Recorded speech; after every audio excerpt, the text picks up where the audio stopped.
भविष्य की सुरक्षा के लिए मैं एक गीत और मंच के माध्यम से प्रस्तुत करवाना चाहूंगा, लेकिन स्वर बदला होगा।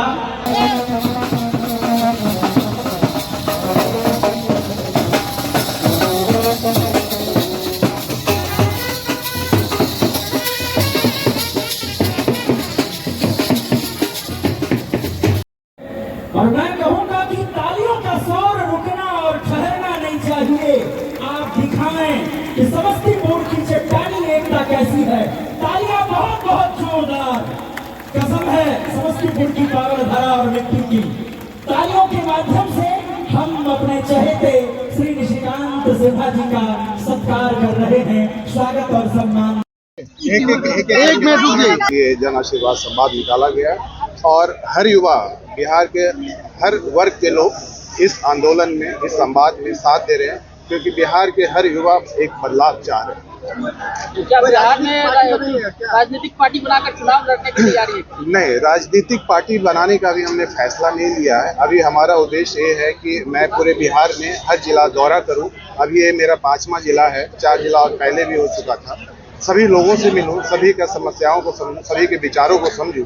अगर सभी लोग बोलते हैं कि बिहार में एक विकल्प की जरूरत है या एक नई पार्टी की जरूरत है, तो मेरा जो फैसला है वो बिहार की जनता के ऊपर है। मैं उनके फैसला को हमेशा मैं अपने सर आंखों पे रखूंगा। अगर उनका फैसला रहेगा कि हाँ, बिहार में विकल्प की जरूरत है और आप जैसे लोगों को आना चाहिए, तो जरूर मैं उनकी बात करूंगा। आज आपने देखा होगा, मेरे बातों में कभी ऐसा नहीं लगा कि मैं कुशवाहा की बात कर रहा हूँ या सिर्फ दलित की बात कर रहा हूँ। मैं वो गरीबों की बात कर रहा हूँ, उस जरूरतमंद लोगों की बात कर रहा हूँ जिन्हें जरूरत है। चाहे वो किसी वर्ग के लोग हो, चाहे वो दलित हो, चाहे शोषित हो, चाहे अल्पसंख्यक हो, चाहे कुशवाहा हो, चाहे वो स्वर्ण जाति के भी क्यों ना हो। ऐसा नहीं है कि स्वर्ण जाति के लोग शोषित नहीं होते। तो हमारी जो लड़ाई है वो शोषित लोगों के लिए लड़ाई है, जो कि आज के टाइम में आज भी अपने हक के हिस्सेदारी के लिए लड़ रहे हैं। तो बिहार में उद्योग धंधा चौपट हो चुका और आप उद्योगपति हैं, क्या कुछ करें बिहार की? बिल्कुल, जो हमारा एक्सपीरियंस है, जो मैंने 20 साल में संघर्ष करके खुद को एक बिजनेसमैन के रूप में स्थापित किया, तो मैं बिल्कुल चाहूँगा कि वो जो मेरा एक्सपीरियंस है वो बिहार अपने राज्य के लिए मैं उसको यूटिलाइज करूँ। और आने वाले समय में, आज के टाइम में आपने देखा होगा, बिहार में कोई भी बड़ी कंपनियां नहीं है, कोई भी मल्टीनेशनल कंपनियां नहीं है। वो इसलिए नहीं है कि यहाँ का जो लॉ एंड ऑर्डर है वो सबसे खराब है। यहाँ पे लोग, कंपनियां खुलती नहीं कि पहले से ही अपना हिस्सेदारी मांगने के लिए आ जाते हैं कि आप मुझे कितना दोगे, आप मुझे कितना दोगे। तो कोई भी मल्टीनेशनल कंपनियां, बड़ी कंपनियां होती है, वो डर से या फिर वो इसको बिहारी में बोलते हैं कि मुझे कितना रंगदारी मिलेगा, मुझे कितना एक कमीशन मिलेगा, तो उस वजह से नहीं आती। तो इसके लिए सबसे पहले हमें बिहार का जो लॉ एंड ऑर्डर है उसे ठीक करने की जरूरत है और लोगों को एक सुरक्षा देना होगा, ताकि कोई भी यहाँ पे जब कंपनियां आए तो अपने आप को सुरक्षित महसूस करे। बाहर के लोग कैसे सुरक्षित महसूस करेंगे जब बिहार का बेटा, बिहार का भाई ही अपने आप को सुरक्षित महसूस नहीं कर रहा। खासकर जिस समाज से मैं आता हूँ, आप अगर समाज की बात कर रहे हैं तो हर समाज के लोगों को हत्याएं हो रही है। अगर मैं कुशवाहा समाज की बात करूँ तो हर कुशवाहा की हर रोज किसी न किसी की हत्या हो रही है। तो आखिर ऐसा क्यों हो रहा है? जब हमारा भाई, हमारा बेटा ही सुरक्षित नहीं है, तो जब तक आप लॉ एंड ऑर्डर को मजबूत नहीं कीजिएगा, जब तक आप लोगों को सुरक्षा नहीं दीजिएगा, तब तक ना तो शिक्षा मजबूत होगा, ना ही तो जब तक नौकरी के क्षेत्र में लोग आ पाएंगे, ना ही तो बिजनेस के क्षेत्र में। सर, आपने लालू जी का भी शासन देखा, अभी नीतीश जी का भी शासन, तो क्या लग रहा है, विकसित भारत और विकसित प्रदेश बनाने का सिर्फ नारा है या फिर और? देखिए, मेरे जैसे लोगों को राजनीतिक में आने की जरूरत तभी पड़ती है जब हमारा राज्य बहुत पीछे चला जाता है या कोई नेतृत्व करने वाला नहीं होता। आज मैं अपने सारा कुछ सेक्रीफाइस करके, अपना बिजनेस को दाव लगा के, अपने फैमिली बच्चे को दाव लगा के अगर मैं आ रहा हूँ, ऐसा नहीं है कि मेरे पास करने के लिए कुछ है नहीं। अगर मैं राजनीति में आने के लिए सोचता हूँ या बिहार में बदलाव के लिए सोचता हूँ, तो मैं अपने आप को बहुत बड़ा एक त्याग और सेक्रीफाइस करके आ रहा हूँ। तो मुझे कोई राजनीति करने का शौक नहीं है और ना ही तो मुझे किसी राजनीतिक दल में ज्वाइन करने का शौक है, ना ही तो मुझे पार्टी बनाने का शौक है। मैं पिछले 5 वर्षों से समाज का सेवा कर रहा हूँ, गरीबों का सेवा कर रहा हूँ, शोषित लोगों का सेवा कर रहा हूँ, खासकर एजुकेशन के क्षेत्र में, शिक्षा के क्षेत्र में। क्योंकि मैं ऐसा मानता हूँ कि किसी भी समाज और किसी भी राज्य या किसी भी देश को अगर मजबूत करना हो तो शिक्षा का मजबूत होना बहुत जरूरी है। इसलिए पिछले 5 वर्षों से मैं लगातार शिक्षा के ऊपर काम कर रहा हूँ। हर साल मैं 25 से 30 बच्चे को गोद लेता हूँ, चाहे वो किसी भी समाज से हो, जो गरीब है, जिनके पास पढ़ने का हौसला तो है, जुनून तो है, लेकिन उनकी आर्थिक स्थिति खराब है, वैसे बच्चे को गोद लेकर मैं पटना, कोटा, दिल्ली में रखकर पूरा उनका पढ़ाई का खर्चा उठा रहा हूँ। तो ऐसा नहीं है कि मुझे राजनीति में आना इसलिए मैं ये आंदोलन कर रहा हूँ या इसलिए मैं ये सभा कर रहा हूँ। अगर मुझे राजनीति में आना होता तो मैं पिछले 5 वर्षों से ये आंदोलन करता। लेकिन जब मैं अपने समाज के लोगों से मिला, अपने गरीबों से मिला, अपने शोषित लोगों से मिला, तो मुझे यह एहसास हुआ कि जहाँ मेरे जैसा युवा अपने राज्य को या अपने बिहार को मजबूत करने के लिए शिक्षा के ऊपर काम कर रहा है, वही मेरे जैसा युवा अपने राज्य या अपने समाज को मजबूत करने के लिए दूसरे क्षेत्र में भी काम क्यों ना करे। तो यहाँ के एजुकेशन क्षेत्र में यहाँ के छात्र बाहर जाते हैं उच्च शिक्षा के लिए, तो यहाँ उच्च शिक्षा के लिए क्या किया जाए? बहुत सारे बदलाव की जरूरत है शिक्षा में, खासकर जो है आज के टाइम में जो बिहार में इतनी बड़ी जो बेरोजगारी है, अनएम्प्लॉयमेंट है कि यहाँ के लोग दिल्ली में काम करने जा रहे हैं, यहाँ के लोग बॉम्बे में काम करने जा रहे हैं। वो इस वजह से जा रहे हैं क्योंकि ये सिर्फ शिक्षा के ऊपर ध्यान देते हैं, सिर्फ डिग्री पे ध्यान देते हैं, कभी भी स्किल के ऊपर डेवलपमेंट का ध्यान नहीं देते। तो अगर हम स्कूल के ही टाइम से, हम मिडिल क्लास से या हायर स्कूल से ही अगर हम स्किल डेवलपमेंट पे ध्यान दें, तो आने वाले समय में हमारा जो युवा है वो कहीं दूसरे राज्य में जॉब के लिए या नौकरी के लिए नहीं जाएंगे, बिहार में ही अपना रोजगार मिल सकता है। तो हमें जरूरत है कि स्किल डेवलपमेंट के ऊपर काम करने। व्यक्ति को मैं नमन करता हूँ और साथ ही साथ हमारे बिहार के नायक हम अपने कर्पूरी ठाकुर जी को जो भारत रत्न के अधिकार मिले, उनको भी मैं अपने दिल की गहराइयों से मैं नमन करता हूँ। और यहाँ पे उपस्थित हमारे विशिष्ट अतिथि, हमारे गार्जियन रेणु कुशवाहा मैडम जी को मैं प्रणाम करता हूँ, विजय सर को मैं प्रणाम करता हूँ, और साथ ही साथ यहाँ पे उपस्थित, मंच पे उपस्थित हमारे तमाम साथियों नागमणि जी, राकेश जी, सूरज जी, दिलीप जी और तमाम साथियों को भी मैं अपना नमस्कार करता हूँ। और साथ ही साथ यहाँ पर उपस्थित हमारे जितने भी तमाम साथियों हैं, भाइयों हैं, बहनों हैं, हमारे गार्जियन हैं, उन सभी को मैं अपना नमस्कार और प्रणाम करता हूँ। और इस कार्यक्रम को 4 चांद लगाने के लिए जो हमारे बीच हमारे उपस्थित कलाकार हैं, धर्मेंद्र जी, जितेंद्र जी, राजेश जी और हमारी दोनों छोटी बहनें सलोनी और अलका, ये सभी को मैं दिल से आभार व्यक्त करता हूँ और हार्दिक शुभकामनाएं देता हूँ। और इन लोगों को मैं यही दुआ देता हूँ कि इन लोग अपनी जिंदगी में आगे बढ़ते रहें और अपने समाज का, अपने राज्य का, अपने देश का नाम रोशन करते रहें। साथियों, आज मैं उस धरती पर खड़ा हूँ जिसने सम्राट अशोक और चंद्रगुप्त मौर्य जैसे शासक को जन्म दिया, और आज ऐसी धरती है जिसने इस दुनिया को न्याय, समानता और नेतृत्व का सबक सिखाया।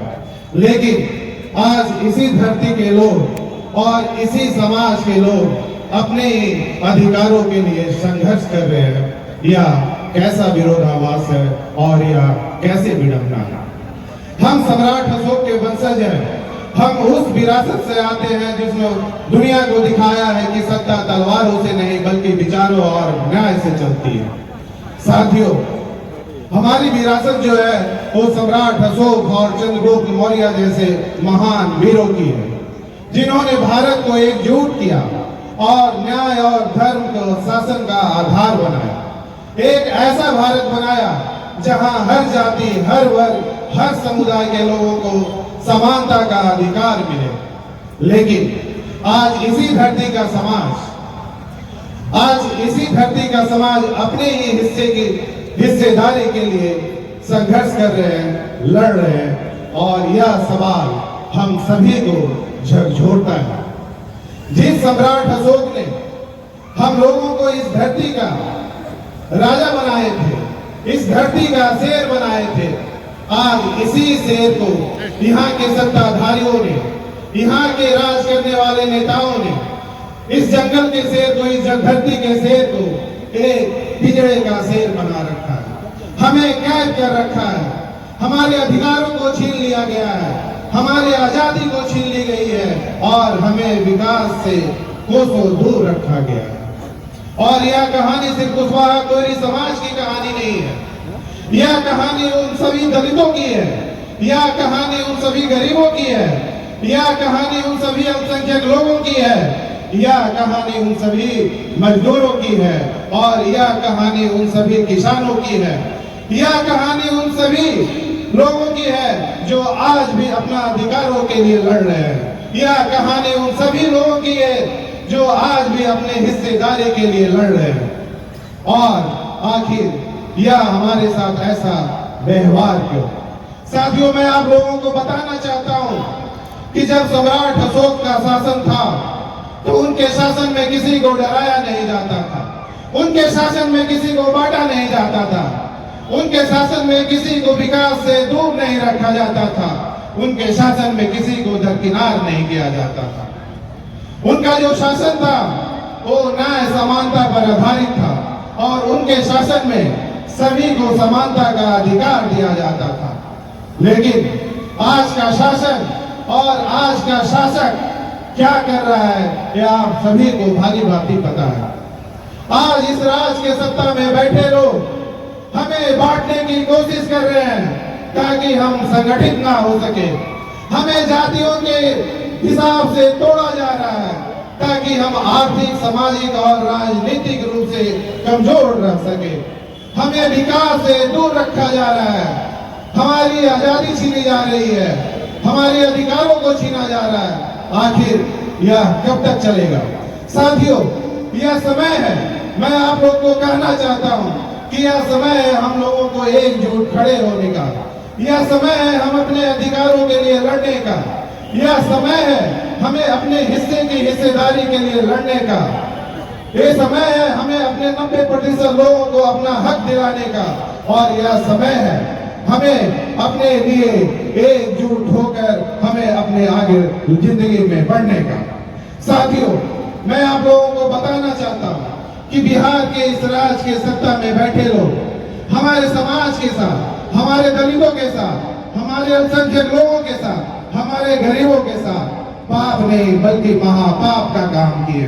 जब हमारी जातीय जनगणना हुई तो हर समाज को टुकड़े टुकड़ों में बांटा गया, हर पिछड़ों को टुकड़ों टुकड़ों में बांटा गया, हर कुशवाहा समाज को भी टुकड़े टुकड़ों में बांटा गया। जहां कुशवाहा समाज की 14% की आबादी थी, आज उसी आबादी को घटाकर 14% से 4% कर दिया गया और हमें अलग अलग टुकड़ों में बांट दिया गया। यह सच में अन्याय नहीं बल्कि घोर अन्याय है। मेरी लड़ाई अपने समाज को अपना हक दिलाने की लड़ाई है। मेरी लड़ाई 90% लोगों को अपना हिस्से की हिस्सेदारी दिलाने की लड़ाई है, और मेरी लड़ाई बिहार को एक विकसित राज्य बनाने की लड़ाई है। साथियों, यह समय है बदलाव की और बात बिहार की। साथियों, यह समय है हमें सत्ता बदलने की, यह समय है हमें राजनीति बदलने की, यह समय है हम समस्तीपुर के धरती पर तहे दिल से स्वागत करते हैं। आज बिहार में जिस तरह का हालात बन गया है, सभी पार्टी आज लोगों को गुमराह कर रहे हैं। कोई धर्म के नाम पर, कोई जात के नाम पर भी बंद हो रहे हैं, पेपर मिल ये सभी बंद हो गए हैं। इससे साफ झलकता है कि कोई भी पार्टी के नेता हम लोगों को भला नहीं चाह रहा है। इसीलिए हमारे जैसे युवा निशिकांत भाई जी यहाँ बिहार के लिए आगे बढ़े हैं, सभी जिलों में यात्रा कर संवाद कर रहे हैं और बिहार को आगे ले जाने के लिए आगे बढ़ रहे हैं, और इनके सहयोग में हम लोग साथ चलेंगे और इनका जो उद्देश्य है, जो संवाद है, उसको हम पूरा करेंगे। आज देखिए शिक्षा का क्या हाल है बिहार में। आज शिक्षा का जो हाल है उससे क्या हम लोग का जो 90% शोषित है वो कभी अच्छा शिक्षा ग्रहण नहीं कर सकता, क्योंकि शिक्षा का ही जो स्थिति है वो कहीं हम लोग के लिए अच्छा नहीं है। आज उद्योग में हम लोग जो बिहार से बाहर हमारे जो मजदूर भाई पलायन करते हैं उनका वहाँ का स्तर देखिए, बहुत बुरा हाल है। यात्रा जो करते हैं ट्रेन में, वहाँ जो देखिए शौचालय में भर के यहाँ से बिहार से गुजरात, बंगाल, महाराष्ट्र सब जगह यहाँ के बिहार से लोग जाते हैं। कोई देखने वाला नहीं है, कोई नेता देखने वाला नहीं है, क्योंकि सिर्फ लोगों को गुमराह करके हमारा वोट लेके वो हवाई जहाज पे उड़ते हैं। हम लोग को हवाई चप्पल भी नसीब नहीं होता है हमारे बिहार के लोग को, और बहुत सारे ऐसे विफलता है। इसलिए एक नया बिहार बनाने के लिए हम लोग निशिकांत भाई को कदम से कदम साथ चलकर उनका आदर्श को पूरा करेंगे। इसी के साथ मैं अपना यहाँ तक वाणी से करता हूँ। जय हिंद, जय बिहार, जय भारत।